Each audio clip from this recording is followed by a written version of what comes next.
Барлықтарыңызға сәлем, құрметті достар. Қалайсыздар, көңіл күйлеріңіз қалай? Достар, біз бүгін Оңтүстік Корея билігінің қолдауымен өтіп жатқан Корея Spotlight K-pop фестиваліне келдік. Ал олай болса бірге тамашалайық. Корея Spotlight фестивалі Корея мәдениетін орталық Азияда дамытуға бағытталған.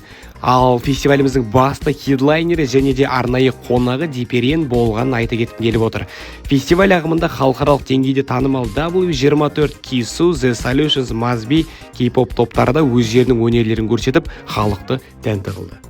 Саламатсыздар ма? Саламатсыздар. Бүгін осы фестивальға келген қонақтардан қандай артистерді білесіздер? Кристиан Диперайен. Крис Диперайен. Крис The Solution. W24. Кристиан және The Solutions. Кристофер Ю. Бәрін айды. Бәрін. Соңында бүгін фестиваль өте қызықты өтсін. Сіздерге сәттілік, көп рахмет.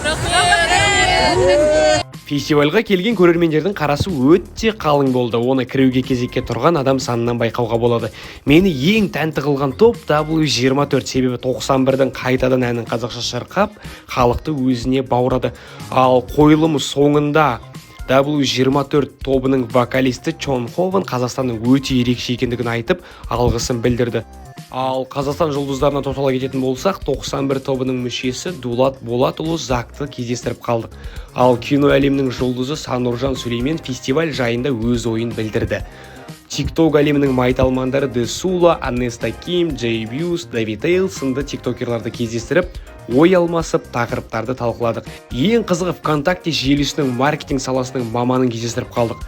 Ал достар, егер де сіздерге сұрақ-жауап айдары қызық болатын болса, келесі посттарда.